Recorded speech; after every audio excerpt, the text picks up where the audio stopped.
Hello, we are finally live with the professor and the pastor and the professor, rather. I am Jay Pine, aka the Professor Q. I'll here along with my good friend and pastor and author and husband, Doug Levy. So welcome to the show, Doug. Thank you, thank you. Good to be with you. For us both. Absolutely. I just want to say, I want to preface this. And the people who've been following us on Facebook and Twitter and stuff all day know that this is kind of a big deal for us both. And this show will normally be 60 minutes. It'll normally be 60 minutes. Tonight, I cannot make any guarantees. The format of the show is just going to be us sharing a lot, sharing our journeys with each other and you and the world. And so it's going to take a little bit longer. There's some things we want to hit on tonight. Doug wrote a new book, Are We Doing Church Wrong?, that we want to touch on, that we're really excited about. So just be forewarned, and especially the people who know me know I can go long. So there's where it is. The question is, so what is the pastor and the professor? We don't know necessarily. It's a good question. We're not really sure. I just wanted to do a show with Doug. It was really important for me to kind of reconnect with Doug and Monica, his wife.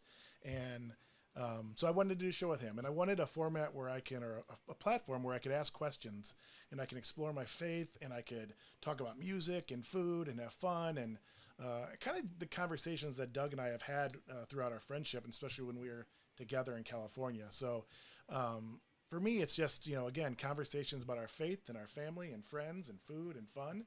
In fact, I may even share a recipe today with you. Yeah. We'll see. I guess more than anything else, I'm feeling called to tell my story. And I don't think that full story necessarily will come out tonight. If it does, we're in for a really long night. We will see where it goes.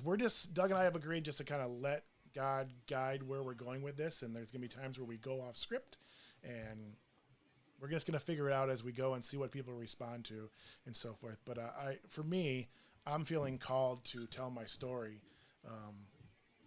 So that's kind of where I'm at. So, Doug, how would you answer the question of what the pastor and professor show is? Well, first of all, let me just echo, I'm excited for you to share your story whenever it does come out in the fullness of it, this week, next week, whenever down the road. I'm really excited about, what God has begun doing in you, and it's process. We're kind of like, it's still in process. So we're figuring that out and we're just having conversations around it. So for me, it's a chance to talk about God in a way that doesn't come across as preachy or pretentious. It's just relational conversation, just like we had when we met, and, kind of discovering who, we were to each other as friends. And so for me, it's just a very relaxed environment in which we can probably ask some deep questions and maybe get some deep answers without it, feeling like, we're trying to be theologically, perfect. It's just, yeah. And so that's what I'm excited about is an opportunity to just kind of continue conversations that we've been having, not in public, but behind the scenes, but then actually get to have other people chiming in and us get to do all that together. I will say this real quick. I do see one person that said hello. We encourage you, go ahead and let us know you're here, where you're from, so we can interact with you. We want to thank you for taking the time and being with us tonight. Bringing her comment on screen didn't work real well. I'll have to fix that for next week. Yeah, I mean, for me, it's just, Doug had mentioned it, kind of a stress-free, relaxed atmosphere. I'm not as relaxed tonight as I normally will be. Again, I'm apprehensive. So this is me, exploring my faith as it's growing and watching and feeling and experiencing what God's doing in my life and in me and through me. And again, being called to do this, particularly with Doug. But it's just a way for us to, at least for me, to live my faith out loud, which I never have before. And I think if there's people on the watching, that know me, I don't think they'll be shocked by what they hear. But it definitely will be a departure from the Jay they know. So it'll be interesting. It'll be interesting. But I agree with you. It's going to be more than anything. It's going to be fun. I mean, I get to hang out with Doug and we get to ask questions and talk about music and food, and you'll see us go off on tangents, I'm sure. So there's going to be a lot of laughter. There will be a lot of tears, especially for me. Um, Doug's not quite the crier I am. But yeah, I'm actually, I'm a pretty good crier. My okay. wife could verify that. Okay. Usually it has to do with a sad movie, but but I can cry. I cry during Hallmark commercials. So, um, and it just seems for me the last 7 months particularly has been yeah, a lot of crying for me, in good cries, and not necessarily Yeah, bad cries, but in more emotions. And I cry yeah, because I'm so emotional, and that's the only way for it to come out. When I'm happy, when I'm moved particularly. yeah. So you're gonna see a lot of that, and this is, you know, leads me into kind of what I wanted to do. I wanted to set an intention for the show in the series. My wife is always encouraging me to set intention. She's really a strength of hers to do that, and it's really powerful for her. And going into the show, I thought it would be a good idea for me because there's two things that I need to work on with the show. I have another show running that's really easy for me to do. It's we get to talk about sports, and it's really easy. I don't even think about it. And I'm sure after tonight, this will be the same way. But tonight's a little more nerve wracking. So I do want to set an intention that I'm willing to practice being vulnerable and brave. Um, I can see from my past experience where I can let fear kind of derail me or at least hinder my ability to share with you what I want to share with you. So I'm willing to practice being vulnerable and being brave, and hope my wife's proud of me for that because that's all her doing in my growth. Anything you want to add, Doug, or any intentions you want to set, or Yeah, you mentioned earlier, that people that know you have the gift of gab. I also have that. Especially as a preacher, teacher, pastor, I can go long as well.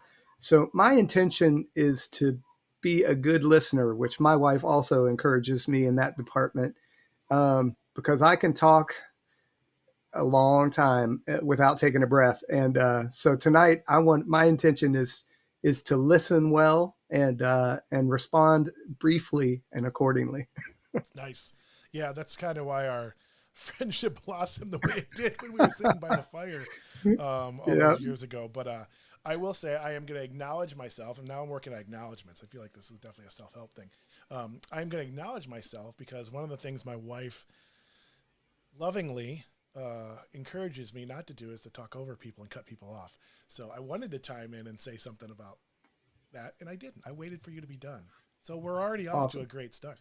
So, Amen. um, all right. So yeah, so that's kind of just an opening thing. You're going to learn more about us and our journeys and our path and kind of what brought us here momentarily. But first, we have a segment that we're going to share with you about how our friendship started, and we're going to let Doug kick that off in a segment we call "In the Beginning." I thought that was Yes. appropriate. Yeah, it's I thought that very was appropriate. appropriate. So, Doug, why don't you tell everybody kind of how we met from your perspective, and I will chime in when I need to, or if I think you're completely wrong. Yeah, you could fill in the blanks. I'm old, and Monica and I were having Wait, wait, this wait, time. conversation today. Are you, am I older or are you older? I'm gonna say I think I'm older, but How? we're gonna have Well, to figure it out. let's figure it out now. 50. Okay, You're what? 52. 52.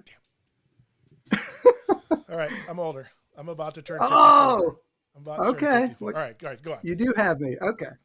So we were living in Calabasas, just up the way from where we were doing ministry in Malibu. And we were at these apartment homes. And through process, I think it actually happened through Monica, had met you. You were outside working under the cabanas by the pool. And she's like, I just met this guy, and, he's really cool and we should hang out. And so I think eventually that led to us having some dinners together out by the grill, the public grill. And we found out that Jay was a phenomenal cook, prepared some amazing food. He's going to probably share some stuff. I'll just say the shrimp pizza on the grill was, The yeah, was ceviche. one. Oh The my gosh. ceviche pizza. Yes. So good. So this led obviously to a like deep dive relationship right off the bat, because we had food in common. And I will share something else of interest, which is that found out that Jay, Ohio State Buckeye fan, and I think, figured out that I was a Virginia Tech Hokie at some point, but I told him that I was actually born in Dayton and raised, or at least born a Buckeye. Autograph picture of Woody Hayes growing up. So we had another connection right off the bat. So sports and food, and it was just a no-brainer that we were going to be good friends, and it was going to be lengthy relationship-wise, no matter what side of the country we ended up on, because we ended up moving, and they ended up moving, and so that's how we got connected, and so I'm excited about reconnecting after all this time, almost 10 years. I was figuring that out today. So yeah, I mean, for me, it's very similar take on it. I remember meeting Monica that first day, and I didn't put that together until the pre-show today, when that was. I knew it was out by the pool area, but then when you said that, I was like, yeah, that's right. In fact, I think she was with a couple of people from the church you were working with at the time too. Yep. Yeah, it was just an instant connection for us, and we were hung out by the fire. There were fire pits out there and fire places that all night we just stay and chat, and I love to cook, so I'd go out and cook stuff, and we'd break bread together and talk about sports and give Doug flack about being a Cowboys fan and all that stuff. And it was just, for me, it was just instant. It was just an instant thing. It felt like we were lifelong friends. And I think for me too, and I don't even know if you were a pastor for a long time. I don't remember when that became maybe I did. I just don't remember. But I remember you're the first person I ever felt like comfortable enough to talk about God and share that side of me. And so, yeah, I remember that, just having that instant connection and just feeling so blessed that you guys came into our lives, because my wife, we both love you guys both so much. And that's why this show is so personal to me too. I wanted to do this with you. I couldn't do it with any other person. And so I get to have more Doug and Monica in my life because of the show. But yeah, we went our separate ways a little bit. We moved from California, which was a mistake. No, well, it brought me back home and met a lot of great people and so forth. But yeah, it's just been one of those friendships that I knew, I'm going to share some stuff with you over time. And but I had a heart attack back in, not going to start. I'm not starting. I'm trying not to. I had a heart attack back in May, and there has been some serious faith testing and renewal and fighting and arguing with God and being happy and confused, and you'll learn more about that as we go and as I share some things. But like, I knew once I got out of the hospital, like, I had to call Doug. First of all, I had to share what happened, and then get his perspective, because I needed help. I need somebody to help me make sense of what was happening or what happened, and really feeling God work in me from that moment. And when I get to my story, I'll tell more about my past, but things changed at that moment for me, and it's all been very confusing in some ways. And I feel like now I'm coming out of that, but there's still a lot of questions and still trying to figure that out. So Doug and Monica are the first people we called to sit down with us and kind of talk some of these things through and so forth. So I am so grateful and thankful that God brought you guys into our lives, and I'm even more grateful that He's brought you back into our lives. And I don't think there's going to be a break like there was before the rest of our lives. So especially because we're old. Yeah. So yeah. And you're older, just as a reminder. But I didn't even think. I thought we were like the same year, which would have made me feel a little bit. Well, that's what I was thinking. We were close, but 2 years is not that far off. So you were born in the 70s. No, 69. All right. Yeah. I'm on the other side. That's good. All right. All right. Anything you want to add here before we move on to the next segment? No, I'm ready to roll. All right, let's go. So this next segment is called, for the lack of better, we're coming up with a new title for this. I couldn't come up with anything. So it is the guiding word for 2022. Yeah. It's the transition. It's taken forever. There we go. So a lot of people do this activity every year, beginning of the year, come up with a word that kind of guides their year, that gives them inspiration and motivation and hope and all those things. And it's an activity that I've done many times. This year was very different for me. It was very different. So when I was putting together a show, this was a segment I wanted to do because I had just finished, or just my word just emerged, and so I talked to Doug about doing this, and he was all for doing it because he too had done this and had a word or words, I should say. So why don't you tell everybody what your word or words are for 2022? I actually have two.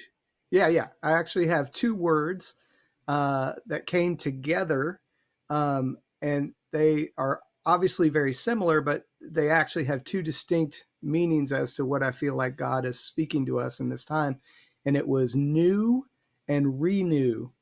And so I, you know, kind of was trying to dissect that when I felt like God was speaking it to me, and I heard him say two distinct things, which are one, that he's going to renew some things that need to be renewed in our lives, whether that's in our marriage or in our ministry, just life in general. That there's some stuff that's, when you get older, you can kind of get into ruts and routines and kind of just go through the motions in certain aspects. So I felt like we're going to have a renewal in certain areas that need it in our lives.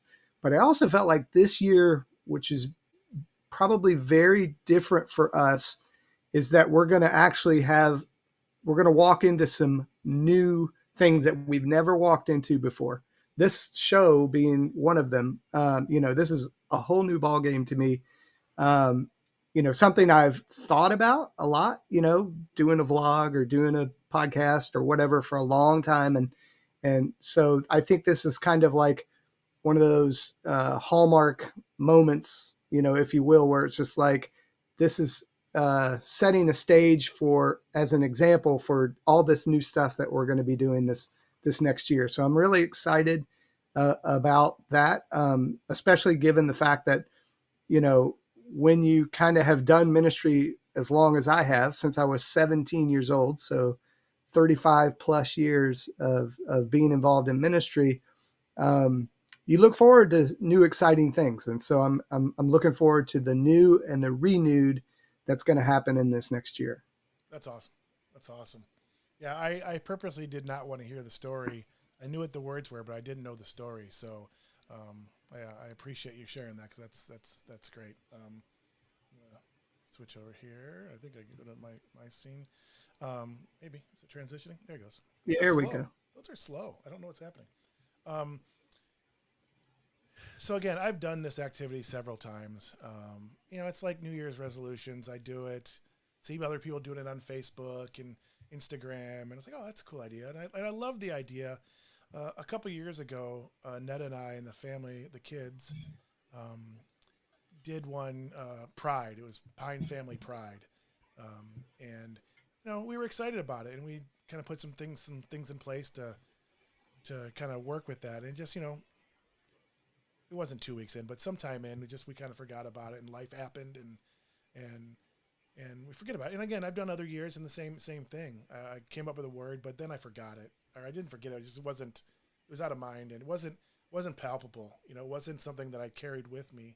And so this year, people started doing it earlier in the year. Actually, I think it was Stephen Furtick at Elevation is when that back in October started triggering, which I usually don't think about till later. And for some reason, it became really important to me to find the right word, given everything that was going through. And I have to say, in October, I was a mess. I was an emotional mess at the time. But I felt God working in me. And I had to be patient with that. And so I struggled. I came up with all kinds of words that just didn't really fit. And then finally it just emerged, and it was rise. Because I felt like, not to purposely segue, but one of the songs I was listening to at the time of the heart attack was Graves to Gardens. Wasn't expecting to break up here. So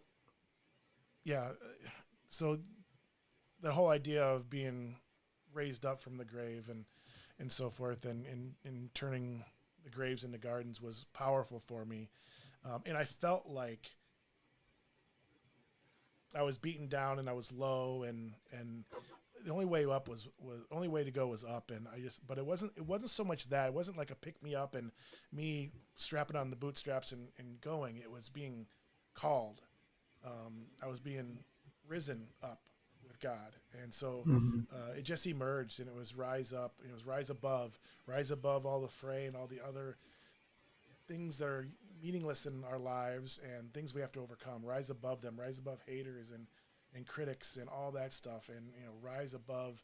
Um, I say I forgot what I had. Like rise above, rise above, and then it's rise in Him. Mm-hmm. And I'm going to share something. Hopefully, I have the courage to do it a little bit later at the end of the show.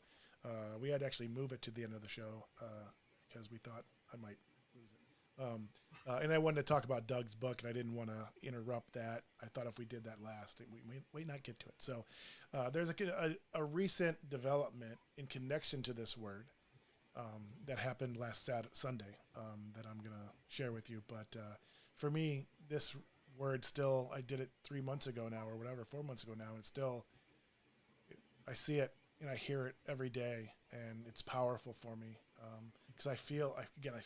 I feel God working in me. I feel Him rising me up, lifting me up. And again, I'll share more on that later. But this was a powerful experience for me. It never has been before. So, yeah, let's go. Amen. Yeah, amen. All right. So now we're getting into some deep stuff. Let's Oh, do it. by the way, before I forget, because I did this. So going back to when we met and we're hanging around the fire and we're eating and stuff, there were two things I remembered. Actually, I'd forgotten about the ceviche pizza. Yeah, the butcher at Vaughn's or something made that. It wasn't the Vaughn's version. It was his own version that he only made every now and then. The ceviche pizza was probably the best thing I've ever made. Anyway, I remember Monica, Doug's wife, making, it's just a simple thing, but it was watermelon juice. It was just watermelon juice, Oh fresh yeah. watermelon juice. And it's not like I'd never had watermelon juice, but it was so amazingly good. Annette and I talk about that all the time. It was a reminder of you guys, but it was just so good.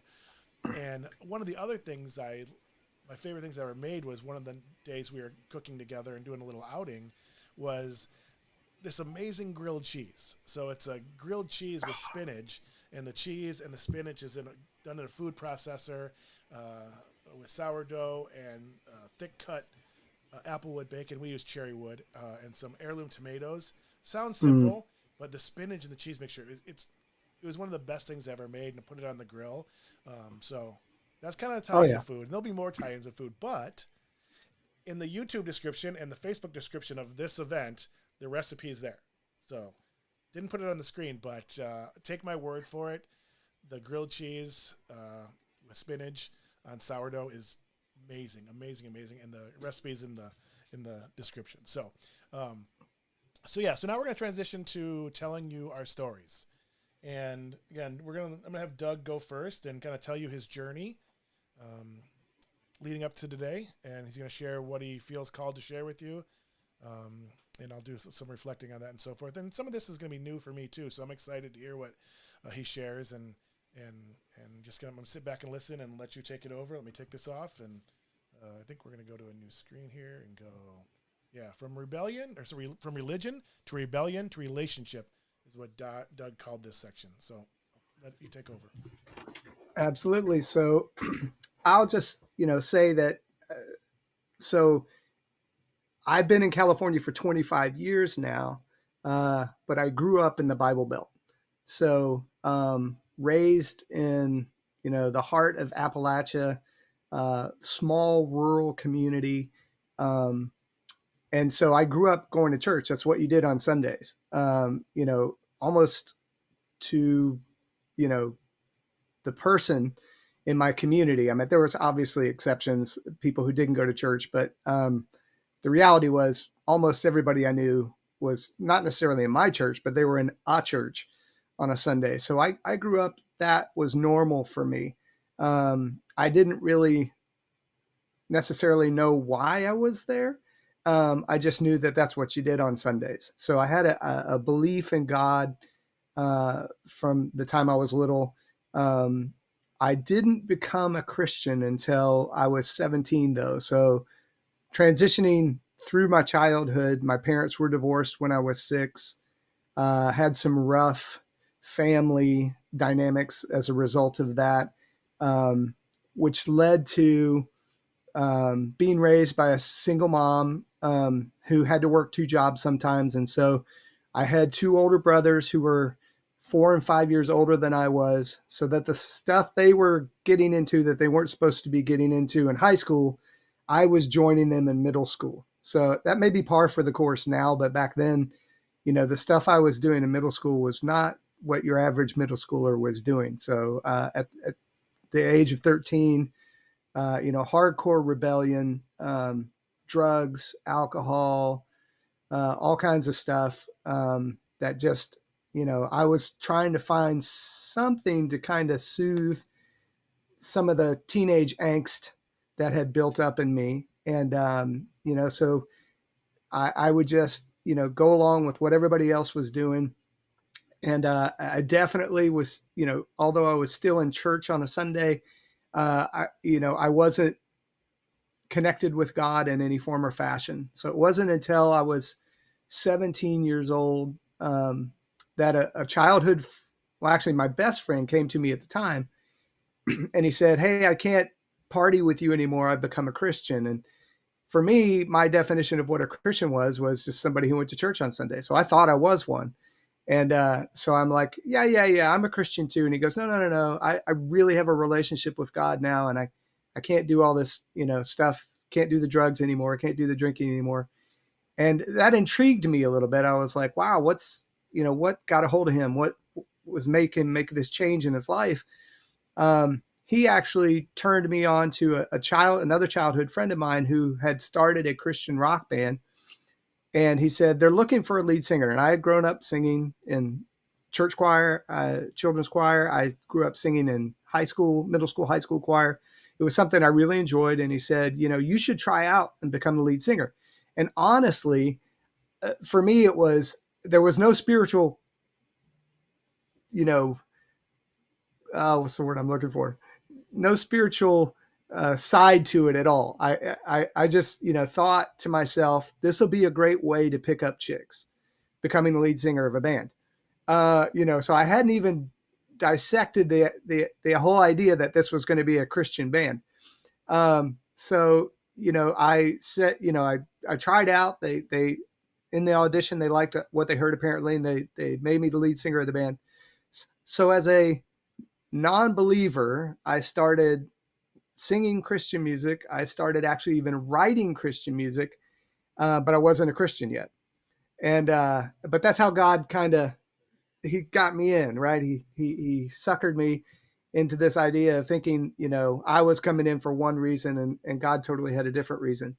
So shortly thereafter, about 6 months in, I went to a Petra concert. They're a Christian rock band from the 70s and 80s. And they gave an altar call. And at the end of that, I really had this tug on my heart. And I felt like this is kind of what I came up with. I said, I either need to be all the way in or all the way out. I can't walk the fence anymore. I can't, have one foot in, one foot out, one foot in the world, one foot in the kingdom. So I answered the altar call. I prayed with a young gentleman that I knew from college who happened to be one of the prayer people up front. And I surrendered my life to God that night. So at 17, December of 1986, at that concert, I became a Christian, and that's what I've been doing ever since. I said, I've got to be serious about it, and I've been serious ever since. So that's my story. That's awesome. I have some questions. Okay. But I had Petra brought up. I remember. Do you remember the song Beyond Belief? Oh yeah. Yeah, that song popped in my head from them. I was listening secretly to Christian songs back then. So tell me about that point in becoming a pastor and kind of bridge the gap from then to where you are now. Take as long as you need Sure. to or want to. Sure. So I did the band thing for a while. That's how I met my wife. That's probably a whole nother story, rabbit trail we'll get down at some point in time. But yeah. and we ended up getting married. And actually, we were on our honeymoon in the Bahamas at a church that was pastored by an American. Had a guest Nigerian evangelist that morning. I even remember the sermon he preached. And after the service, he called me up front, and I had long hair back then. We'll have to show some pictures down the road. But he said he called me up front. He wanted to speak some things over me, and he said, "You're in music ministry, but God is changing the direction of your life. And when you go home, you will no longer be in music ministry. You're going to become a pastor and a teacher." Now, that was not on my radar at all. I was, thinking I was going to be doing Christian rock for the rest of my life. That's what, I had grown my hair out long enough to be able to do that for the rest of my life. And so I just kind of filed that and said, okay, great, thanks. Went home. On my answering machine is one of my band members who says, "While you were gone on your honeymoon, the band broke up. So-and-so is moving here. So-and-so is moving there." And a month later, my now spiritual dad asked me to join his campus ministry, which I helped him start at the time, but I just had no idea that I was going to be a pastor and a preacher. But that started me down that road of now being in full-time ministry for 35 plus years. That's amazing. Yeah, I knew some of that. That's some of the deal, and we most definitely will be sharing pictures at some point. The one here is awesome. It was totally 80s rock band esque. Yeah, thank you for sharing that. And I over the next weeks and months, I'd love to hear more about what you're doing these days with your ministry. They're doing some amazing things in California, and I want the world to kind of see. And you're going to get to see some of that, or at least his perspective through his book and subsequent books too. He's working on other books as well. So yeah, thanks for sharing that. You didn't take nearly as long as I'm going to now. So maybe I'll get through this quickly. I don't know. We'll see. So a story of patience. All right. So I've known since I remember being 5 years old, and I don't know why. I did not grow up in a church family. I always assumed my parents, I think my mom's probably on, and you can say hi, Mom, in the chat if you are. Makes me a little more nervous. I think my friends Tim and Loretta might be on too, and they definitely are giving me strength here. I didn't grow up in a church family. The only time we were in church was for a wedding or something, and I don't even remember doing that. But I always felt the presence of God. From the time I was 5 years old, I always felt him walking with me. It's not something I talked about to anybody, or I just thought that's what it is. It's what it was. I thought that's who God is. But as time went on, you're growing up and kids are talking, and nobody's talking about God walking with them. But I always knew God was walking with me. I remember you had mentioned music, Doug, and we're going to talk a lot about music on this show. Music has been the vehicle to my faith since the very beginning. Music is a way for me to express, and I can't play yet. I am learning the guitar. But hey, good job. Other people's music can say things that I can't, and it moves me, and it's been the most powerful force in my life. And I remember being in, and this is going to be interesting, coming in Northern Michigan. So there's a local college here, Northern Michigan College, and when I started taking classes there, I was in the library, and I would sneak. I wouldn't sneak. I was sitting there studying and looking at Campus Life magazine and CCM magazine, if you're familiar with those. But it was on a kind of over Sports Illustrated or something. I don't know if I was embarrassed. I don't know what it was. It was just I wasn't comfortable with people seeing that. But I remember seeing ads for Christian colleges and Hope College and Azusa Pacific out in California. I thought that was so amazing. And dreaming of a time and day in my life where I can explore that more. And there have certainly been times in my life when I have explored it more than others. Nothing like what I've been through in the last year. But so I always knew God was walking with me. I always had constant conversations with God. I had like you and I are talking, Doug. I talked to God that way, and through all kinds of things. Now, I did pray for some ridiculous things at times. I remember praying for a Brown Super Bowl. We all know how that went. Yeah, I didn't quite understand my faith in Christianity and everything, but I was always comfortable with my relationship with God. I always think, at least my mom, I think, I sensed that she always felt guilty for not, I think she always sensed that in me, and not, I think she felt guilty for not exposing me more to that, but I could be wrong, Mom. But yeah, it was always there. And as life went on, there was ups and downs and challenges and so forth, and illnesses and times, but there's been so many times that I was just talking this with somebody the other day.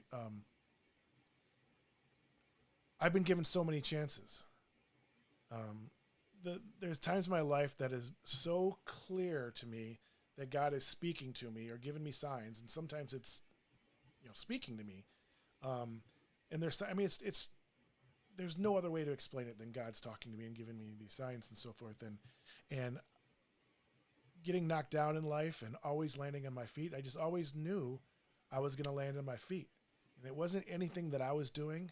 It wasn't anything that I had inside me, because I didn't have it inside me. I felt like I didn't have it inside me to lift myself up and persevere and so forth. My mom just said I wasn't wrong she sensed that in me and wanted to expose me to more, but I appreciate that. But I just comment on that. I always assumed my parents believed in God and they were, they were believers, but we just never talked about it. But yeah, just always getting back up again. And there was just, especially now as I'm about to be 54, there's just so many times that I was given a second chance. And to me, there's just no explaining that. And there were certain times in my life that I was closer to God. After my divorce, I went through a period where I felt like it was the closest I'd ever been. I started going to church in Chicago at Park Community Church that I really loved, and had some friends there, and had some great memories there. But as far as the church goes, and this kind of goes into Doug's book, it wasn't purposeful, but I ultimately always had a problem with organized religion. I had this personal relationship with God it's like my invisible friend. Like, it was like he was always there. And I'd go find a church, because that's what you're supposed to do. I mean, you're not really a true Christian if you don't go to church, and stuff. So, and there was times I did, and I enjoyed it in Chicago. I helped start a youth ministry at a Catholic church, and I had great memories and so forth. But ultimately, I'd run into hypocrisy that I just could not handle. And that's part of the reason for the show too, is there's times I want to call on that and ask you questions about certain things and how it's explained or how it's handled and so forth. But ultimately, all the churches I've ever been to, I walked away from, or at least took what I could get from them and kind of removed myself from a distance, I guess, from them, because the hypocrisy got to me. But there's always been this battle, this teeter-totter of, I've always felt like God was asking more of me. Not just that he had a plan for me, which sounds so cliche, but not that he had a purpose for me, and not that I was going to conquer the world and change the world or anything like that, but I always felt him calling to me. And I was scared. It was fear. Fear got in my way of it, and I retreated. And no major rebellions and things like that. It's just I went about my business and didn't think about it or whatever. I do remember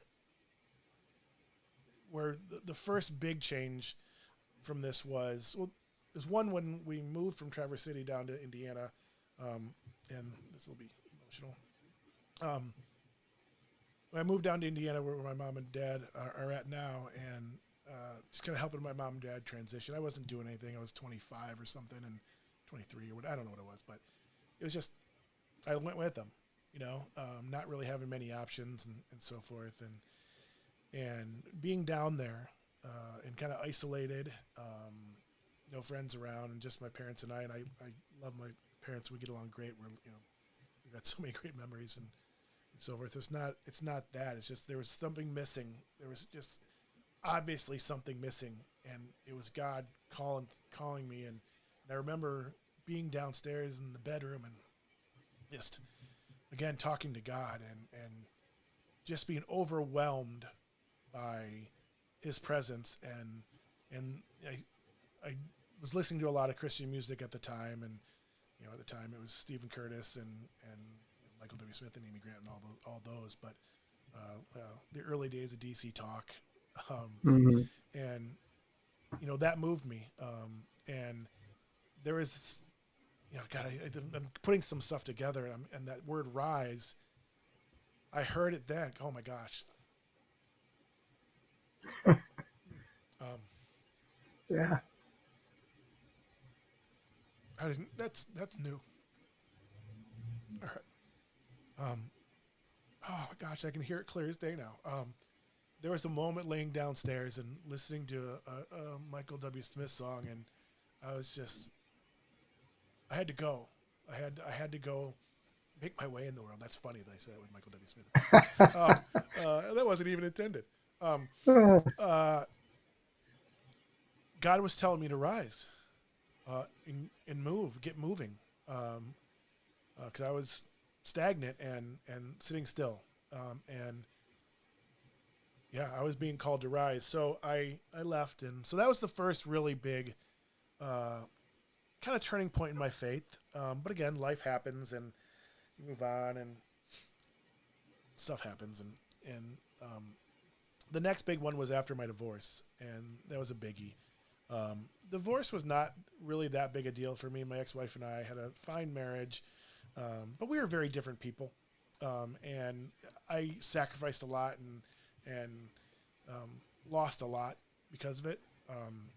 And so when it ended, I wasn't upset about that. And sure, it was sad. It was sad about it happening, but there was something else happening in my life. And now I'm in my own apartment, in my 40s, alone. Don't know what I'm doing, and this is gonna sound really bad. My mom's gonna hear this for the first time, and maybe I said it to you before, but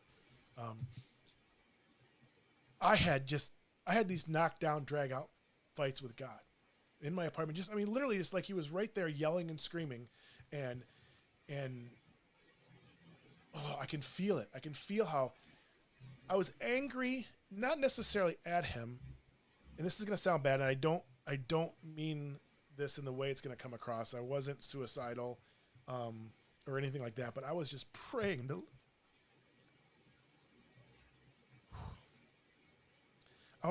for Him to let me go. Mm-hmm. I was just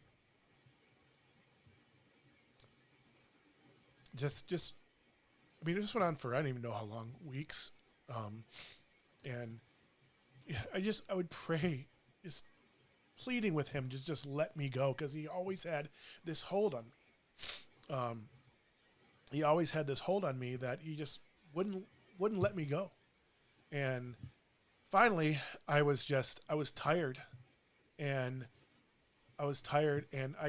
I knew He was never letting me go. It wasn't going to happen. And again, it wasn't that I was going to hurt myself or anything like that. It wasn't about that. I just wanted that gone. I just wanted that calling, that pulling gone, because it hurt. It hurt. Yeah. So, yeah. So at that point, I was tired, and I surrendered. I just surrendered that night and just vowed that, I knew that I wasn't going to get the answers or didn't need to know answers, didn't know the meaning of life, didn't know what the plan for me was or anything like that. Wasn't caught up in any of that. And that's not what I was asking for. I was just asking to be released. But I surrendered. And just from that moment on, I said, listen, I don't know if I'll understand or ever understand, or maybe I'll understand when I get to heaven, but I'm going to follow where You lead me. Mm. And I remember making that declaration and living my life from that point forward as best I can. Obviously, there's hurdles in the way and obstacles in the way between now and then and now, but for the most part, I've gone where he's led me. Hence, coming to Traverse City from California and so forth, and uh, so again, I got past that point, and there were high points and low points in my faith, and so forth, and um, yeah, and then we got to May, Mm-hmm. and I'm not gonna uh, tell the story of actually what happened. Now it'll be for another episode or so, but unless it comes out. But um, I had a heart attack and died in May, and um, and since that time, and there's much more to that happening, and I was gone for a while and had an experience that I'll share some other time. Um, uh, but since that time, and I say that I was sent back. Um, I don't know if that's the right words, and I don't mean it to sound ungrateful or anything else. And when you hear the full story, you'll understand. But since that time, there's been a lot of identity issues, not understanding. I gotta take a sip. Not understanding who I was. It wasn't even about. I don't know. The heart attack caused some cognitive issues that I was struggling with. That I couldn't think the same way. I had some memory issues that were kind of acute issues where I would forget things, but there was something very different the way my brain worked and has worked since then, and I was limited. How I functioned in the world was different. It was like I was plopped down in somebody else's body and looking through somebody else's eyes and trying to now navigate this differently and not be able to do the same things I do, not having the same capabilities mentally. I wasn't as sharp. I wasn't as quick. I had to literally think, and still do have to think about left and right. And part of that is just I'm getting old. I get that. But there's been some serious cognitive issues that have caused serious identity problems for me because that's always who I was. That's how I functioned in the world. So I'm still dealing with that. But then you put the spiritual side of things and really, trying to figure out what all that was for and why I was sent back and not understanding it all. So it's been a struggle. And the story I chose was the story of patience. And the reason I say that, because God's been waiting. He's been waiting on me this whole time. Mm-hmm. Um, it's so clear now that that he's been patient. He's been waiting patiently for this time, and whenever I was ready, and I don't have the answers. That stuff hasn't been revealed to me. Again, doing this show, being called to do the show is part of that, and trying to honor that calling and not shy away from it. This isn't comfortable for me, but I'm getting more comfortable with it and more comfortable in my faith and more comfortable talking about God and more comfortable sharing my story. This isn't what he has planned. It's just the starting point of me getting to where he needs me to be. But he's been patient all these years, these 53 years, through everything that's happened. And that's kind of why I call it the story of patience. And the story I'll share later kind of brings this a little more full circle. And I know there's a lot, and I said a lot that may not make sense. At some point I will share the story. That's a really hard one to get through. And I feel like that story is, I need to tell that story. And God's called me to tell that story. It's not now. It's not tonight. So that's kind of my journey. But I will say this, I've been struggling with those things, and and I feel again not having the answers, still being confused to why I'm brought back, and but I feel God working in a way that it's never happened before. Um, I feel it every day, and He's telling me to be patient. Um, and he's preparing the way for me, and I'm going through the things I need to go through. Uh, he's he's forcing me to focus on getting healthy before I can even do some of the things He's asking me to do, because I haven't been Mm-hmm. able to do things physically. I'm getting there. I now have a little more stamina, a little more strength, but I'm not there yet. And so this has still all been preparing me for whatever is next, whatever that may be. But it feels different now than it did a month ago for sure. Um, I feel like I'm seeing a light at the end of the tunnel, and I've always known, even as much as I was struggling through all this, and I was struggling. Um, I didn't know. I mean, I have these babies. I'm actually going to text them because you're going to get to meet the babies for them to come in. Let's do this real quick. Uh, yeah. What was I saying, Doug? You were struggling, but you had these babies. You had a Yeah. uh, I had these babies, and so thankful that I was in the environment I was. I was at a for people who don't know, we camp 6 months of the year, and I was now. It actually happened the night we got to the campground, and uh, God put people there in that environment for me to heal in that beautiful nature setting, and watching the birds and having that time and that peace and serenity, and then also putting the people there that I didn't even know. And if they're listening, oh, they know.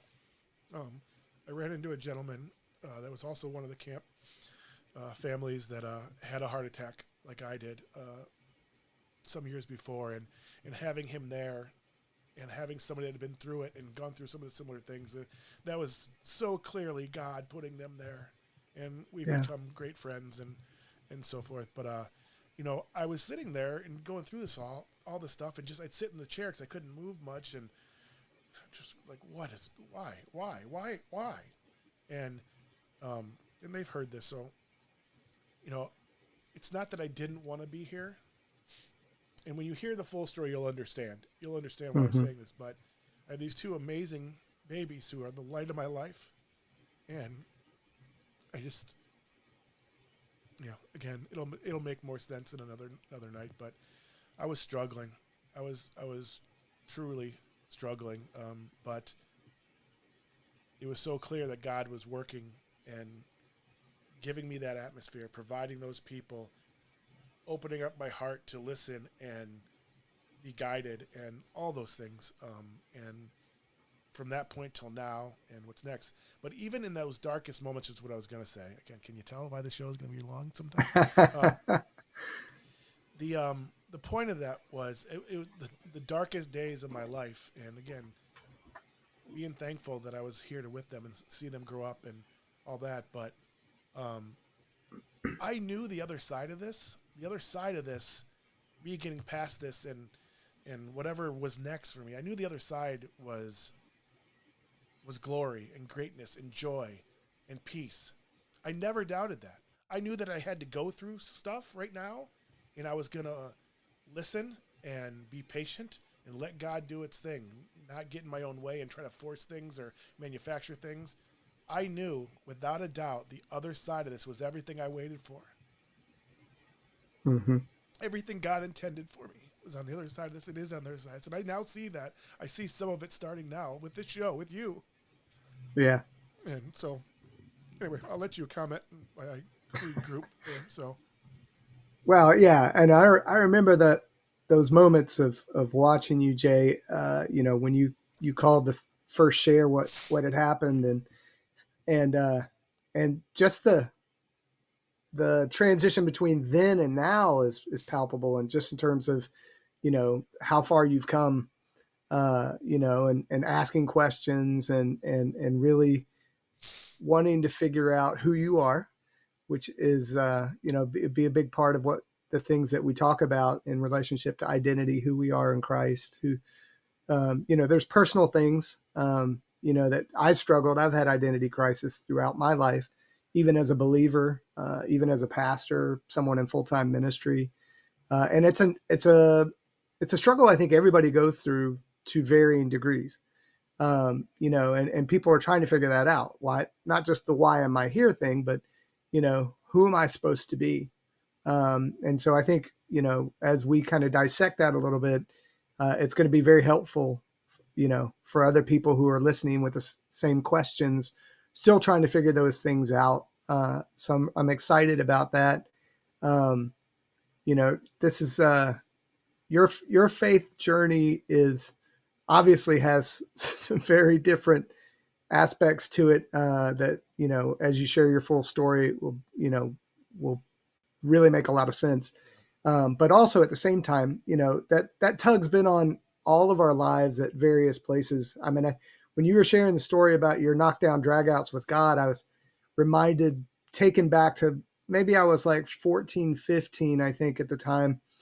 And something that God showed me, he had to take me back in time and say, I want you to remember this. And I remember this so clearly, standing in front of my bathroom mirror, just hating life, hating my life, crying and bawling my eyes out, and doing the same thing with God. Why? Just the ugliness of living in a divorced family and a dysfunctional family because of that. Just the things I put myself through. I'm not going to say anybody else put me through it, but stupid decisions that I made and all that kind of stuff where, things weren't working out the way you want them to as a teenager. I think that's probably true of every teenager ever. But, but having that, vivid memory of me standing in front of this bathroom mirror, just like, my eyes just burned red and sop and snot and just, and being mad at God. And I remember Jesus taking me back there and saying, he showed me him standing beside me. Now that at the time, that was not a reality for me. I had no concept. Like you were saying, you always knew God's presence was with you. Me, at that time in my life, no way. And, but when he took me back there and he showed him standing beside me with his hand on my shoulder and just showing me that he was there, and being able to see it in hindsight. And the scripture that came to mind was, he said, I will never leave you nor forsake you. That in one of my worst moments, probably as a, kid who may have entertained some ideas of not wanting to be on the earth any longer, of him saying, I was there in the midst of your struggle, in the midst of your hardship, in the midst of your pain. I was there. And that brought such comfort to me looking back on my life. And, because there were times where, it's kind of like the footprints in the sand, right? Where it's like, Jesus, there's only one set of footprints. Where were you? And he's like, that's when I was carrying you. And so, I can listen to your story and how you struggled and look back at my own life at a very different time, obviously as a young teenager, but seeing the same, or having an understanding looking back, hindsight's 2020, that Jesus was there, God was there with me. And he really probably was the reason I made it through without doing anything dumb. And that I was still here at 17 to make a decision to surrender to him. So, your story is amazing, and it's only going to be more amazing as we tell more of it, but for another time. Yeah, definitely another time. Again, some of the things I've said, and they probably don't make sense because you don't know the full story, and I apologize for that. It's just that's a different level that I'm able to do right now. So that's a little bit about our journeys, and I'm again sorry I went so long, but total epiphany or whatever you want to call it, when that moment in Indiana, it's so clear as day that's the word I heard. That's what I was. Yeah. Wow, that's tough. I mean, I don't know. So so we're going to transition out of this, and we'll get back. I want to get to our next quick segment, and then I want to get to Doug's book. I hope I do this justice. Again, we're going to dive deep into Doug's book and other episodes and so forth. We're just going to kind of introduce and tease a little bit now after this next segment. But I want to apologize now to Doug, so I am a little bit of a mess. So You're good, bro. You may have to cut me off there and say what you need to say. So we are going to do a next segment called, again, for lack of a better title, questioning. I thought that was a good word about questioning our existence, questioning our faith, questioning God, questioning ourselves, questioning our relationship with God, all these things. But if you can think of another title, we'd love to know. And also, I do see there's several people online, many people online. I'd love for you just to say hi in the chat, so we can kind of acknowledge you. My mom's still on, and Diana's still on. They've put some stuff in the chat, but I'd love for you guys to say, or if you have questions or comments, we'd love to hear them. But we are going to do a segment now, which we hope to kind of develop over time, about just some questions that I have, other people have, that I'm going to record people asking questions, or when people write in or put stuff in the chat that you want to hear from the pastor, kind of his take or his answer, or his view on something. We'd love to hear from you. When I thought of this segment, it came from my son, who I'm going to bring in right now. Probably making all kinds of noise here. So this is Cubby. This is my Cubby. Hey, can you make a not so mean face there? This is my Cubby bear. And when I thought about this other day, I asked him if he had any questions, and he kind of said one real quick, and I kind of dismissed it. And then I thought about it for a second, and it was interesting. So why don't you ask your question to the pastor? Hello, I was just wondering, why can't humans be immortal? Good question. And there's not necessarily a short answer to this one, but I'll try to be as brief as I possibly can with Doug, it. I'm going to just stop you real quick. Yep. He can't hear, so I'm going to actually nudge them off the screen. All right. They'll catch it on the replay. Because Good to see you, Cubby. So, yeah. All right. So that's a great question. That's a deep dive question from I kind of dismissed it, and I was like, oh, wait a minute. Yeah, that's a big one. And I would say the short answer is that we were actually created to be immortal. That was God's original plan from the beginning, was unbroken fellowship with him for eternity. I always say it this way: we are eternal spiritual beings in a temporary physical existence. And so I'll say it again, just so everybody can grab a hold of it. We are eternal spiritual beings in a temporary physical existence. The problem is, a lot of times we just get sucked into being so focused on our temporary physical existence that we think that's the normal, when in reality, the Bible talks about us being created for eternity. And so that was God's intention from the beginning. We screwed it up. I don't want to sit here and blame Adam and Eve. Everybody's like wants to get to heaven and slap them on the back of the head. I think we would have done the same thing. I would, if I was in the garden, I would have made the same mistake. I know my own selfish tendencies. I know my own, stupid decision-making history. So, but the reality is, when Adam and Eve fell in the garden, it shifted at least the fact that we were no longer going to have unbroken relationship with God throughout eternity. Now there's a decision to make. We're still eternal beings, but God now has to go through the process of redeeming us and rescuing us back into that relationship with him, so that we can spend eternity with him. So from a standpoint of I always want to say, I want to do my best, even though I know he doesn't need it, but to protect the character of God from people who, would say, oh God, why did you make me if, at some point I could be separated from you? Well, I'll say this and then I'll cut myself off. Otherwise, I'll talk for the next 2 hours on this, which is there were two trees in the garden, right? The tree of the knowledge of good and evil and the tree of life. God said, don't eat from the tree of knowledge of good and evil. He didn't tell him to eat from the tree of life. But had man made that decision to not eat from the tree of knowledge of good and evil and eat from the tree of life, he would have had unbroken fellowship with God forever. But the reason God gave a choice is love always requires a choice, and God is love.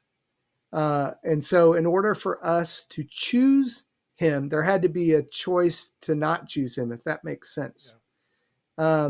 And so that's what he wants out of a relationship with us, is for us to choose him. So that's why he didn't make robots.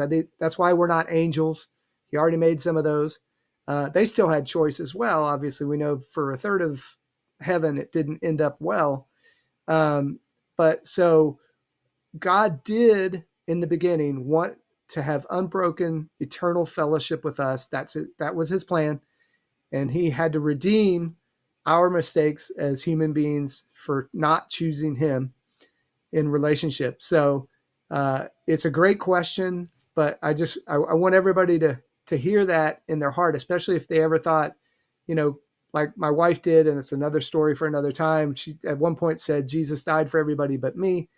God redeemed that personal situation for her. But a lot of people may feel that way. They may feel like, well, my life has been hard, or, I don't know why I had to go through this, or, all that kind of stuff that we were even talking about amongst ourselves. You need to know God chose you. In the beginning, he chose you. He chooses you now. And he says it's not too late. You can spend eternity with him because that was his plan from the beginning. Yeah, I think we're going to be diving into this many more times, and there's yeah. a lot of questions, and so those are some of the questions I had coming into this show. So thank you for answering. That was beautifully put. When I brought it up to you, and you were like, "Yeah, absolutely, that's a good one." So, yeah, thank you for that. I want to say hi to yes, Karen. My friend Karen commented on that. It's nice to hear from you too, Karen. I appreciate you joining us, and I'm sorry for making a bumbling fool out of myself. Juji? So we have one more quick question. We'll try to make this one quick because we do want to get on to Doug's book, and then maybe we'll run out of time to share my stuff, and I won't have to. So this is my Jujubee, my firstborn, my beautiful bear cub, and she has a question. You want to ask the pastor? One of Daddy's favorite songs has been Graves to Gardens, and I'm not quite sure what that means. All right. That's a good one, too, because that happens to be one of my favorite songs as well. When I first heard that, I was a mess for like a week. It's all I listened to. Partly because Brandon Lake kind of reminds me of me back in the day. But yeah. I love him. Yeah. A phenomenal artist. And, so when that song came out, it really, I soaked in that for the longest time. I still, it's on my playlist. I love the energy of the video. I mean, that's what started it for me last year. Yeah. Actually, it was a year ago yesterday that song came to me because I posted it on Facebook. And I loved Brandon Lake. I loved the energy of everybody on the stage. And it was just like, it spoke to me. And I didn't know. I loved the song. I was moved by it, but it didn't, it was great. And then after the heart attack, first song I played was that, and it hit me a completely different way. And it was just so clear that God was preparing things for me many months before and bringing that song to me and bringing music back to me. Because without that, without Elevation particularly, and Brandon Lake, I don't know if I would have survived it. I don't. So sorry, I didn't mean to cut you off, but no, not at all. Very significant thing for me. And I mean, I think this song calls to the depths of who God wants us to be and what he wants to do in our lives. So for me, it's this clarion call, and it's a call for us also to come to an understanding of like what God is capable of doing. Right. And so I'll dig into the lyrics just a little bit here. Right. Especially in the bridges, right. When because at the beginning, he's talking about, this is what God's done for me. But then it just goes so much deeper, right? Where it's like, you turn mourning into dancing, you give beauty for ashes, you turn shame into glory. You're the only one who can. You turn graves into gardens, you turn bones into armies, you turn seas into highways. You're the only one who can. The impossibility of what he's describing in here is what just gets to me and gets underneath my skin in such a good way. Where he's saying, who else can do that besides God, right? And in specific, where, the graves into gardens, right? When we think of graves, when we think of either a graveyard or a cemetery, you don't think of life. And what better example, obviously, than Jesus rising from the dead, proving that God has the power of life over death, and he can turn what seems like, the darkest, gravest situations, and he can turn it around for good. He can make something beautiful out of something that seems like maybe an ugly scenario, if you will. So for me, just coming into agreement with those statements, no matter what is going on in my life or no matter what situation I find myself in, it gives me hope. And you have to have hope. The hope is what our faith shines off of, right? We're called to live in faith, but in order to exercise our faith, we have to have hope. The two go together, right? That's why it says there's faith, hope, and love, and the greatest is love. But faith and hope are tied to each other. And so to hear this, kind of remind us of, in whatever situation we find ourselves, we're never lost. We're never in a place where God can't redeem it, can't restore it, can't resurrect it, because that's who he is and that's what he does. And so I love this song for that reason, because I can't listen to it and not at the end of it be like, all right, there's nothing too difficult for God. Nothing. Yep. We'll dive more into this, but I felt sitting there at the campground after the heart attack and hearing that song for the first time, I was just like, holy cow. Like, it was so clear that song came to me. He brought it to me prior to prepare me. Yeah. But I just felt, and then the next song I got from Land and Break was Come Out of This Grave. So the two of those, because that's what I felt like God was doing. He was turning my grave into a garden. Yep. And it's just, anyway, I do want to say that in the details of the this YouTube event and Facebook, I put a link to the playlist that allowed me to do this show and allowed me to survive those times, that has Graves to Gardens and a whole bunch from Elevation Worship and Toby Mac and a whole bunch of other things. It's a playlist of probably 50 songs long. Awesome. That I listen to it every day. It's every day I listen to these songs to motivate me and help me speak my words to God. And they have another song, Gyra, which may be the greatest song ever made. And you have to watch the video. To me, it's like, it's the most powerful thing ever to me. They have a new release this week. Same God. I've just been breaking down all week listening to this stuff. It's crazy. But I have an incredible playlist on Spotify that I have a link to in the thing. So, all right, it's finally time. It's finally time. And I am somewhat composed. It's time to talk about Doug's amazing book, Are We Doing Church Wrong? So when Doug told me he was writing this book, again, we're just going to kind of tease it tonight, and we'll be diving into this a lot over the next weeks and months. And if you have any questions, feel free. We do have many people online. If you have a question, please, or comments or anything you've seen tonight or heard tonight, words of encouragement, somebody lift me up right now 'cause I'm broken. I read it, and the very first thing, and I don't know, surprise isn't the right word, so I don't want it to make it sound bad, but I was surprised how amazing it was. And it wasn't me just saying it because you're my friend. I told you this when I read it. I'm like, I was blown away by the power of it. I was blown away by how well written it was. Again, I don't know why that surprised me. I don't know if it surprised me, but I was just like, I loved the way it was structured. I loved the way that you use perfect biblical references for your arguments. And I love that you brought everything full circle, because I have a hard time reading from situations I have. And you brought everything full circle, and it was so easy to understand because of it that I was so thankful. And I have all kinds of comments we're going to share. But again, it was the well-written, and again, closing the gap was important to me. I will say my first response after reading is like, this is a book that all Christians need to read. All church leaders should read this book, because we're missing it. We're missing it.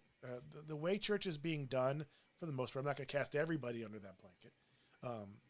And you'll go into how and why this has happened, but these are the things I've been saying. Yes, I was like, yes, somebody else just saying what I kind of thought in my head, and coming from a much better theological background than me. So I'm excited to dive into this and ask you all the questions. I didn't even go through my questions from the book and all my highlights and my Kindle. We'll do that for another night, but I wanted to introduce the book and let you kind of talk about it. First of all, I forgot this. There it is. Hey. And the link to the book on Amazon is also in the description on Facebook and YouTube as well. But I want to ask you a couple questions to kind of get this started. Why you wrote the book, why you were feeling called, or maybe you weren't called, but why you wrote the book, the process, because taking it on a project like this project for me, the Pastor and Professor, is your book. It's like, I'm so proud of you for doing it. I know you talked about it for a long time and wanted to do it, and procrastination, life got in the way. But you finished this epic thing. I mean, it's a big thing, and I'm so proud of you. Thank you. The response has been great, which I'll get to a couple of quotes or a couple of reviews from it. Actually, let's do that now. Okay. Give myself a break if I can read the small font now. So this is from Jenny. It's well written and truly spoke to my heart. I wasn't raised in a church going family, and truly did not understand Christianity until later in college. I had never been drawn to the church, and when I did attend church, it was less than inspiring.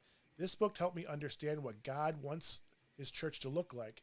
It raised very specific questions in me. What type of relationship is the church cultivating with Jesus in those who attend? I felt heard, understood, refreshed, and inspired after reading this book. So many five-star reviews on Amazon for this book. That's one of them. Another one that kind of spoke to me. I got to turn this one off. See that one? This one's from Joseph. Back to the basics of what churches are really supposed to do. I was really impressed with this book. I would like to see churches use Levy's book as a blueprint for their fundamental identities and purposes. And again, that's a big part of the book that we'll talk about. And I don't mean to embarrass you with this, but you need to be praised because it's amazing. This is from J. Todd. Scripturally and theologically sound. You won't find some off-the-wall, kooky theology, but rather a hard, honest, and urgent exploration of what the church is actually all about. God's mission and purpose for the church is much greater than many Christians realize, and Doug does an excellent job of looking at the different ways in which the body of Christ functions when guided by the Holy Spirit. So those are just three of the reviews that I pulled out, if I can work my machine here. So I want to know from you, Doug, why you wrote the book, what called you to write the book. Talk a little bit about the process and what you hope people get out of the book. Well, this is a lifelong process for me. As I mentioned earlier, growing up in the Bible Belt in church, and kind of looking back, and deconstruction is a very popular term right now, and people doing it with their faith, people doing it with church. I don't necessarily would say I'm jumping on that train, but having been in many different church experiences, both from an attender, both as somebody on staff who works in a church, I've just had all these different experiences, as we have mentioned earlier, the good, bad, and the ugly. And And so I just began asking questions. As I'll just give an example here. So Monica and I went through a series of really bad church experiences, not so much for ourselves personally, but what the church actually went through, watching some dysfunction, watching things that didn't work out well, leadership leaving. And we actually had a friend of ours say to us, please don't come to our church. Every church you go to, something terrible happens. And they weren't not true in that statement. I don't think it was because of us, but she made that, diagnosis that, okay, the last couple of churches you've been in, it didn't work out too well. So please don't come over here. And we were like, Diane, it's not us. And it's a different Diana, not this Diana, Diane. And we're like, it's not us. We promise. It's, there's nothing to worry about. If we come to your church, nothing bad's going to happen. Well, we went to her church and the pastor stepped down. I mean, it was literally like, really, really? So we were asking questions of God at that time, where it was just like, are we ever going to be in a healthy church? Because it's just been series of disaster after disaster after disaster. And we really felt like God spoke something very clear to us in that time. And he said, I'm showing you what not to do. There's times where you learn from your successes. And I'd say probably more often than not, there are times where you actually learn more from your failures. And not that we had failed in anything necessarily, but the situations that we were in, we really felt like God was saying, I want to show you how to not do church. It's almost, you have to kind of see what doesn't work before you realize here are the things that probably will work if you were to do it this way. And so that began this process in me of really starting to look at, how does God define church? Because I know what I grew up in. I know, what the models that we have in our contemporary Christian culture, but I wanted to know, God, how do you define it? Right. And so I started really digging into the scriptures, and I had some revelations. I won't get into the deep revelations today, but basically I asked God, I want you to show me how you see church. And so in the scriptures, he began to unfold that for me. And I began through these processes of revelation, of realizing, we're missing it collectively, and we need to get back to God's design. Basically that most people in our current church culture, they see church as either a place, an event, or an organization. But the Bible doesn't describe church in any of those three ways. But that's kind of the default setting for most Christians and most people that are, who belong to a church, for lack of a better word, is that they see church as a building that they go to once a week, an event or a service that they have once or twice a week, or an organization that they sign up to be a member of. And that's not really how God describes church. So as he began to unfold and give me these revelations of what church looks like according to his word, I began writing stuff down. I began teaching it as a Bible study series. And eventually, process-wise, I realized this probably needs to be a book. I've never written a book before. So that, I'm thankful for your acknowledgement of how big this event was. And when I say that, just that I finished it, because I am not a finisher. That is a big struggle of mine. Is I'm great at starting things. And on the other side of that, I'm horrible at actually following through and finishing. You and me both. Yeah, that's why I'm married to the woman that I am, because she is a finisher, and without her, I'd be so stuck and mired down in so many things. But she is such an encourager to me and such a help to me to be able to do stuff like this. And so that was the process. The process was finally I realized I need to put in the time and the effort and just, put my head to the grindstone and get this book done. And I finally did. So excited that it's out. Now that the floodgates are open, like you had mentioned earlier, I'm working on 3 books that I hope to be finished by the end of this coming year, 2022, have 3 more done. It's easier. It's much easier once you've done the first one. So, man, and I'm excited for you with the things that you've got going online, Jay, and the different hands or different pies that you have your hands in, because that's what you were made for. I mean, you've got such a gift to do this, and obviously this wouldn't be happening without you bringing us together and making this happen. But so I'm excited for the things that are on your to be accomplished list in this next year as well. Well, thank you. I appreciate that. But this is about your book, not me. No, I appreciate that. And again, it wasn't. Again, I'm being called to do this. This is God working through me and through us. So I didn't really have a choice. Yeah. But I know we're going to dive deep into this. I have so many questions to ask you, and again, I'm so impressed by this book, and I'm so proud of you. It's just, and I'm not saying this because you're my friend and we're on a show. I told everybody, like, this is a book that everybody needs to read. Anybody that's ever questioned anything about the church or had issues with the church or belongs to a church, every Christian should do this, and particularly the Christian leadership, the Christian churches, the leadership of these churches. It's so eye-opening. It's so well written and so easy to follow, and I hate to say it, but it's simple. It's going back to the basics. It's going back to the true identity of the church and the true design of the church. And when you read it, it's like, duh, and it's probably stuff we've thought of before, but anyway, I'm going to go on and on.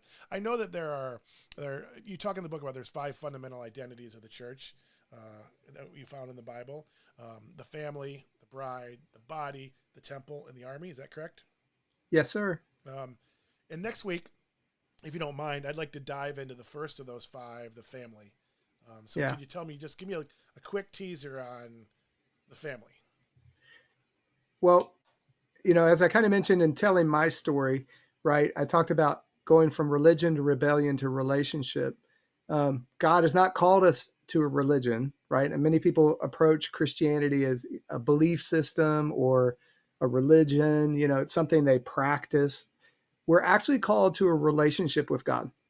And the fundamental or foundational way that happens is that he designed family, right? It's the building block of society. We all know that. I think if we were to back up and just kind of say, okay, how are we designed to be in relationship with each other?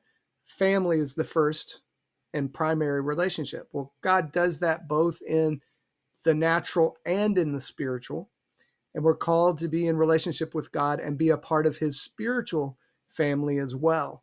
But again, our tendency is to approach Christianity or approach our very religiously instead of seeing it relationally. And so that's why this family identity is so important, and it is the foundational identity. And because we have so many problems in our society, as families, right? Divorce, abuse, whatever. I mean, you could go down the list of things that make it hard for us to understand healthy dynamics for family. And we kind of carry that from our personal families into our spiritual families. And that's why you see so many church splits and, churches that don't work out and churches that have problems in leadership and all these other things, is because we haven't really understood how God wants us to act with one another, interact with one another in the identity of family in a healthy way. And so that's the first foundational identity. Everything else kind of goes off of that. As far as the bride, the body, the temple, the army, we have to start with family first. And I think we'd see much less, dysfunction and issues and problems and sins and things that we all don't like about the church if we would take this identity and learn to operate in this identity in a healthy way. Yeah, I think that's great, Doug. I think for me, reading the book, I can't wait to dive into this topic, particularly next week, especially as my family is evolving with the relationship in Christ and the separation between our spiritual side, our spiritual. I mean, I feel that gap closing, and us being a family in the true sense of the word as God intended. So I'm interested to dive into that. And I forgot what I was going to say. I have no idea. Yeah. Anyway, so I'm looking forward to diving into that next week. Oh, what I was going to say is when I read this, and I haven't read the Bible cover to cover. I've read and dabbled, and it's a little intimidating, a little daunting. My brain sometimes has a hard time, understanding things. But it was a reminder. I mean, to me, it was like the book was a reminder of what God designed and that how far we've gotten off track. So for me, it was a reminder, and I can't wait to dive in next week to the family, and subsequent weeks we'll do more. But thank you for writing the book, because this is going to blow up on you, just so you know. So well, you better continue to do the podcast, the show when it's not really a podcast yet. I mean, it's a show. I'll do the audio on a podcast too, but no, this is it may not happen overnight, but there will be a tipping point where all of a sudden it's like the whole world's going to know this book, know you, and most importantly, what you're saying in this book and so forth. And hopefully it steers the Christian church in the right direction, or back in the right direction. So thank you. Well, thank you for that. Thank you, Jay. I just want to say real quick, like you're saying, like you have to do this. I had to write this book. I knew this was, of the 30 different books I have waiting to be written. I knew this had to be the first one. And, so it's one of those ones where I'll take credit for the fact that I actually buckled down and got it done. But it was really, the Bible talks, there's a passage where one of the prophets says, it's like fire shut up in my bones. That's what this felt like. I knew if it didn't come out, it was just going to consume me. And so I knew I had to get it out. And so this is one of those ones where I could say God definitely like pulled this out of me more than I, had any part in it in some respects. Well, I can't wait to see what God does with you in this book and subsequent books. You're big shoes to fill after this one, dude. All right. This is a good one, but I can't wait. I know you can do it. And so, amen. I know we're long. Actually, it's an hour and a half. It's not terrible. But now we have the part of the thing I've been trying to avoid. There are fewer people on the show now, so that helps. And I don't know who they are. I have to take that off. Meanwhile, last Sunday, this is what we called this segment, and moved it to the end. And this is what we've been alluding to all night. And again, this will make much more sense when you know my full story. And I apologize. This is how it had to unfold. Yeah, this is different now because that revelation of that word coming to me back all those years ago in Indiana. So I've been, like I said, I've been, just as God's been patient with me, waiting on me. There's an Elevation song, Maverick City song called Wait on You. It's on the playlist. It's, again, one of those songs that just, awesome. Yeah, so good. Yeah, I'd love for people to just play that playlist. But just as God's been patient with me, he has guided me through these last several months and shown me how to be patient. And it hasn't been a struggle. I have to say, I have been patient. I knew and felt and had conversations with God. I knew he was working. I knew he was working in me. I knew what was on the other side of this. Again, I don't want to allude too much to the other story, but there's many things I know now that I didn't know before. And I have no doubt that's what's on the other side of this for me is greatness. And I'm not talking about when I'm in heaven. I'm talking about here on earth. Sorry. As I alluded to, things are, they're better than they were a month ago for me. Still struggle with a lot of the same things, the identity issues. But at some point I had felt, and Doug and I had talked about this from when this started for me. I felt initially that I was being protected from myself. God was protecting from myself. I couldn't get up and start doing it. If he showed me any part of his plan for me, or indicated what's next, or I knew what's next, or felt what was next, knowing me, I would start going after it. I would start doing it. Now, I may not follow it through all the way, like you said, um, but I know myself that I would have started on that path, and I wasn't able to. I wasn't healthy enough to do that physically or mentally or emotionally. So I really felt that God was protecting me from myself over those first, especially those first 4 months, and just listen. Your job is to take care of yourself. You know, you know, Annetta had. It's my wife. She was thrust in a situation, that, she gets a call. I mean, Cubby and I take the camper up to Michigan, and her and Juji are back still in Chicago, and she gets a call, or I call her saying I'm on the way to the hospital and having a heart attack, and then, they send me to the cath lab. Excuse me. And then next thing she gets a call and saying, hey, he's having another heart attack right now as we speak. We have to race him upstairs. So she's getting on a plane not knowing I'm going to be alive when she lands. And so that, in handling all that, and then being forced into doing all these other roles in our family that I took care of, which weren't necessarily her strengths, she's been amazing. And I don't tell her nearly as much as I should. I hope she knows it, but I'll spend the rest of my life proving that to her and telling her that. But anyway, so that was the first part. I felt like I was being protected, but from myself. And then as time goes, I was not getting impatient, but some other things were happening, and to the point where I felt like I was being called, that same calling I've always had of God wanting more from me. I saw this line, and I saw my fear. There was this line that he was kind of showing me. It's like, all right, I'm gonna ask you to step over this line, like you never have before. And I was scared of it. I was, I think the process has been longer because I retreated from it, and I don't know what I was fearful of. Again, knowing what was on the other side, that wasn't in question for me, but yet I was still fearful of. I don't know what the right words are. Taking the next step, becoming the person he intended me to be.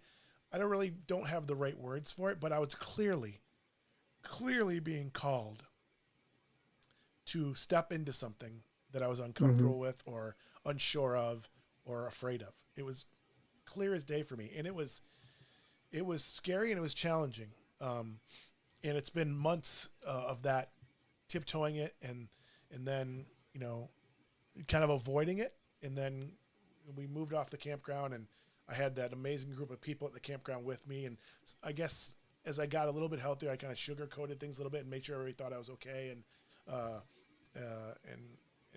when we got to the cabin we rented, the first month and a half was not. I was caught off guard, because all of a sudden now I have to confront all this, and all those questions again. It's like, why was I sent back? Why did you show me the things you showed me if you're just going to send me back? And so over the last little while, that slowly, the line's still there, but the line is blurred. It's not as scary for me. And I'm feeling more confident. I'm feeling healthier. I'm feeling more comfortable in my faith, in talking to Doug and working on the show. And I knew part of this was therapy for me doing this. It was part of the intent. Excuse me for coughing.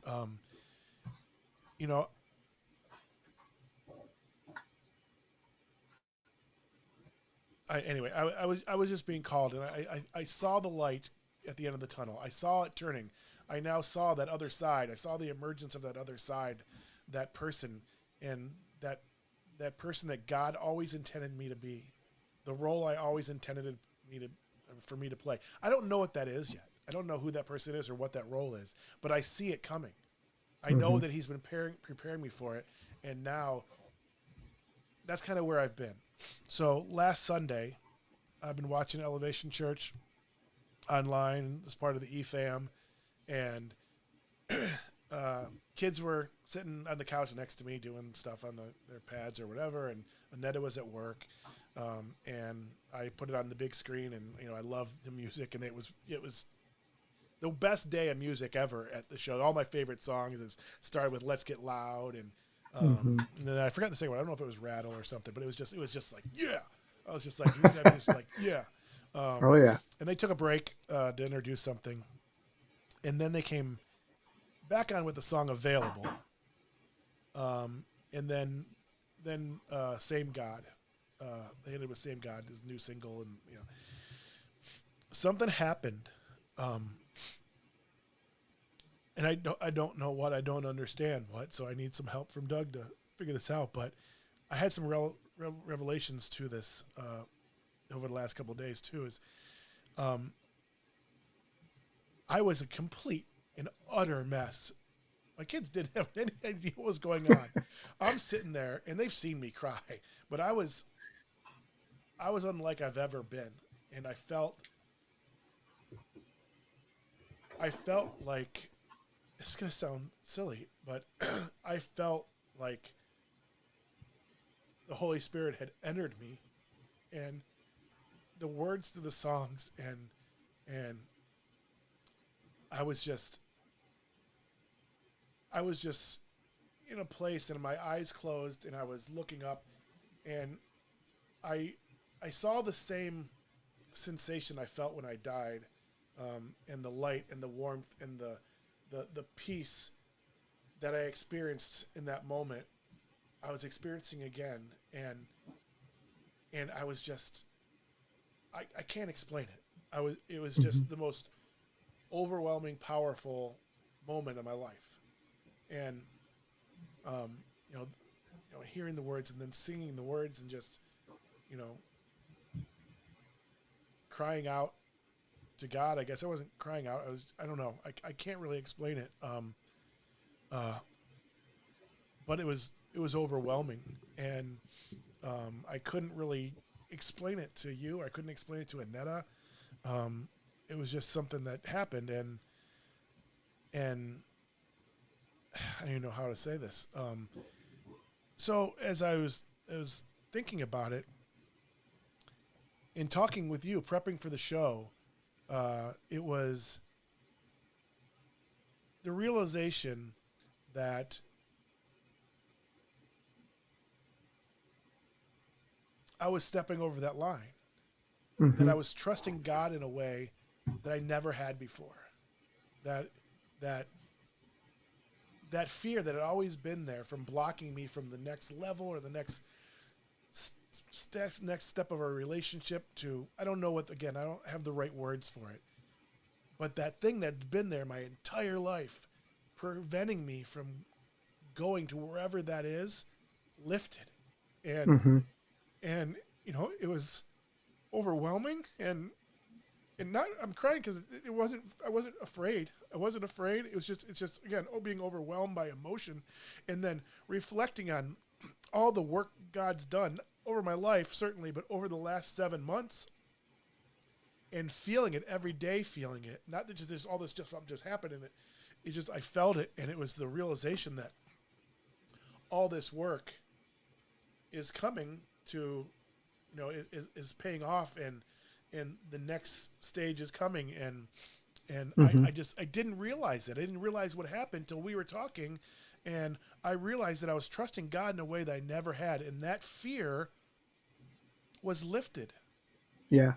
And it was overwhelming, and it's still overwhelming. It's still like surreal that I've waited my whole life for that moment, and it's here. And then something came to me earlier when I was talking to Annette about this, because again, I was apprehensive to share this and talk about this. Sorry, I'm all snotty and sneezing now, but and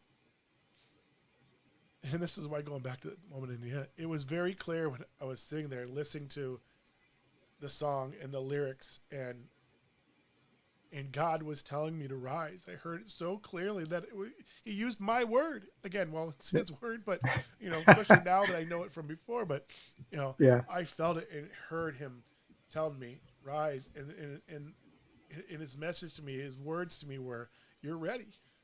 Yeah. And again, I don't know what that means. I don't know what's next. I don't know what's gonna evolve from this, or again, how I walk my faith. How I lived that out loud, I don't know. I don't know the right words. I don't know what's next, but I'm ready. And I've crossed a line that I don't know. It's just so overwhelming. My heart's like my heart's not good right now. It's just so overwhelming, and the only way I can explain it is the Holy Spirit. God was inside of me at that moment, as He always is. But this was just He took over. It was tangible. Yeah. So again, I got through that actually better than I thought, but I don't know. It's just still so real, but hearing Him say to rise and tell me that I'm ready, and thinking about everything that's happened over the last 7 months and the conversations I've had with Him, and the being patient and waiting and letting Him do His work, instead of getting in His way, because I wanted to do things very differently. I didn't want to be here. I wanted to be in Arizona. I wanted to do this. I wanted to do that. I wanted to be healthier. I wanted to try things. I let Him, and I'm proud of myself for that. I got to acknowledge myself for knowing what was happening and letting God do the work. And He still has a lot of work to do, but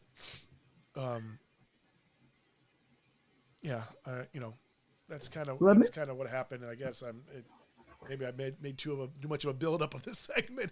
No, it's perfect. Anyway, let me put some ink to paper on this, because it's a good situation, and there's a reality, there's a present reality that's unfolding before you.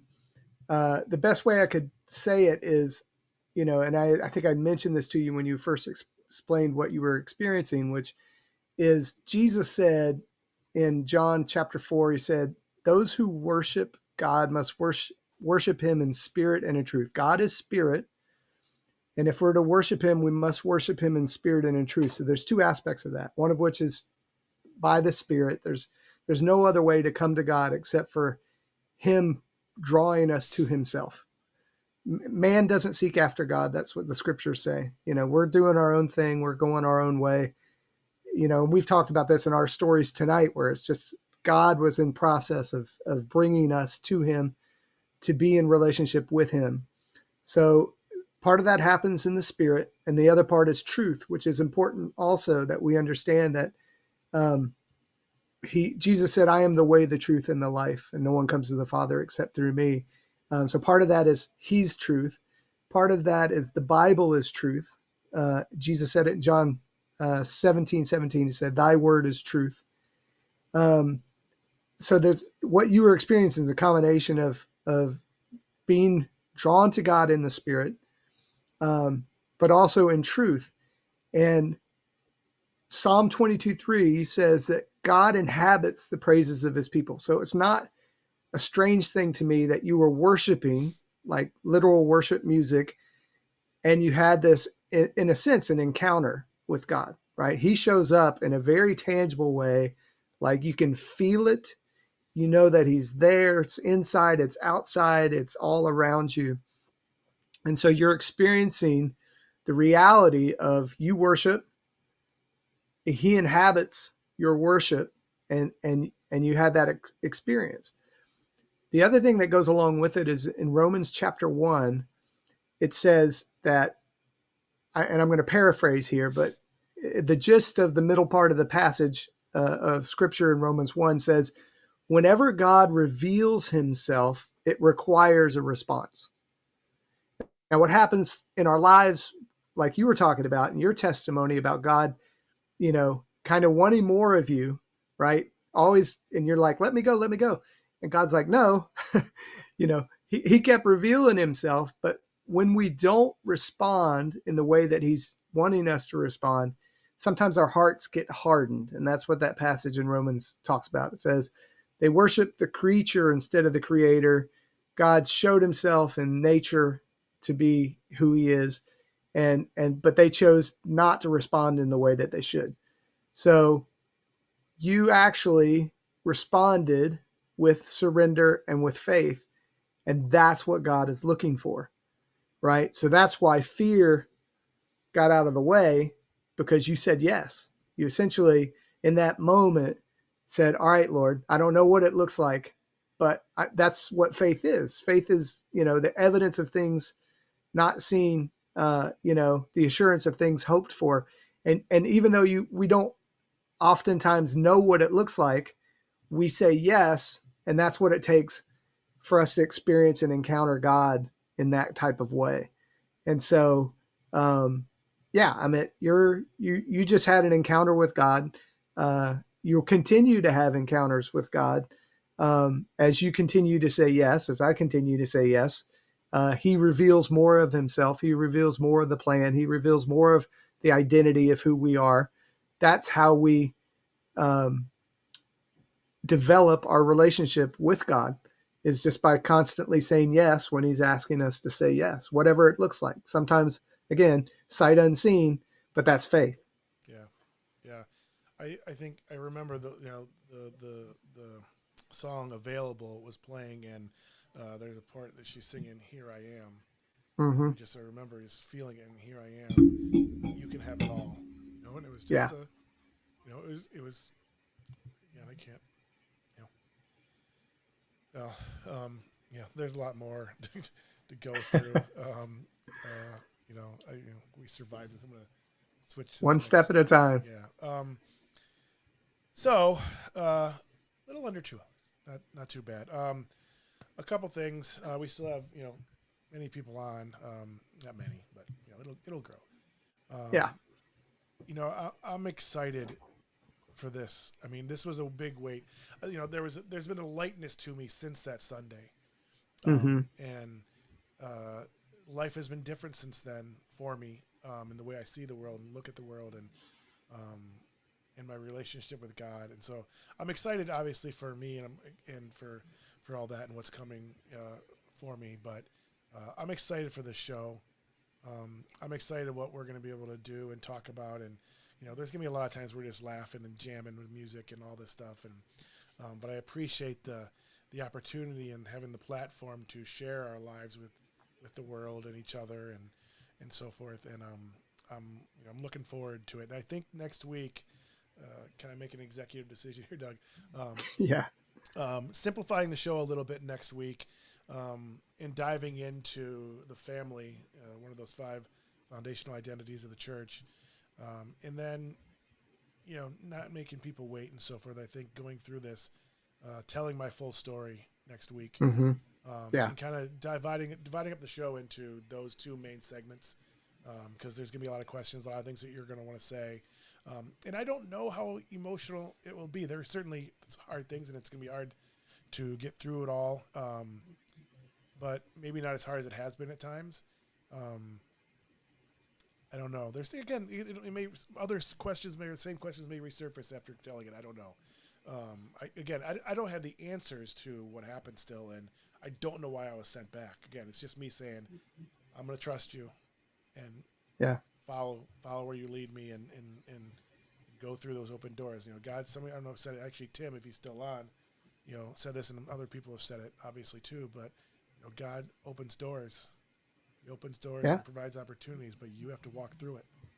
You may walk through it holding your hand, but you have to walk through it. You have to do the work and get there and surrender to God and bring Him with you, and He'll lead you. But you have to walk through the door. Absolutely. And this show and all this is part of that. And that release of that fear and realizing that I had stepped across that line is all part of that. So I'm excited for the show. I'm excited what we can do with it. I'm excited for the fun we're going to have. I hope people like it. I hope they respond to it. But if they don't, we're going to still do it because I get to talk to you and ask the questions and talk about music and food and all that stuff. So so next week we'll kind of get into those 2 things. I'll share my story fully. So it's like Dallas. Remember Dallas? We shot JR. Dating ourselves back oh then. My gosh. Cliffhanger. I buried the lead, I guess. But so I will do that. I feel much more confident and stronger to do that now that we went through this and shared what I've shared so far. That opens the door, and then dive into your book. So anything you want to add or say, or no? Thank you, brother. Was there anything else? Or Oh no, I'm just as excited as you are. Just reconnecting and being able to continue to do this in a way that I think is going to again help a ton of people. So I'm excited to see how God uses it, but just excited that we get to hang out together. So yeah, me too. Me too. So again, in the description in YouTube and Facebook is the link to Doug's book on Amazon. Also, the playlist. The playlist link is on there. I put some individual songs on there as well that we've mentioned in the show on there. The recipe. You gotta try that sandwich. I'm going to have to revisit that one. Oh, That was I so haven't good. made it in years, so I Yeah. want to too. It's more of a summer thing. You can use a panini press if you have one of those, but it's better on a grill. Right. Of course, when you're in northern Michigan and it's snowing for 6 months, I was going to say it's kind of still summer here, so I might have to make it next week. It's my last winter. It's my last winter. Good for you. I was all set for Arizona, but I got conned into staying for another. That's all right. An amazing area, amazing place, especially in the summer. There's no better place on God's earth than northern Michigan. Yeah. I'm just not a winter person and so forth. So anyway, I hear you. So yeah, thanks, Doug. I love you. I'm looking forward to next week. I'm looking forward to seeing what God does. If you like the show or interested in doing, I promise you, none of them are going to be 2 hours again. This is just the first show. We will keep it to an hour, right around there. From here on out, we just kind of want to introduce ourselves to the world and our stories. And sorry, again, if you know me, all good. It's shocking. So not shocking. Anybody knows me either. So all good. Yeah, those nights sitting by the fire and just talking. It's like it's 3 o'clock in the morning now. It's like, oh, yeah. Yeah, we should probably go home. Yeah. Hiding from security. Oh yeah. All right, brother. I love you. Love you too, man. I'll see you next week. We'll see you next week. Bye-bye. Bye-bye.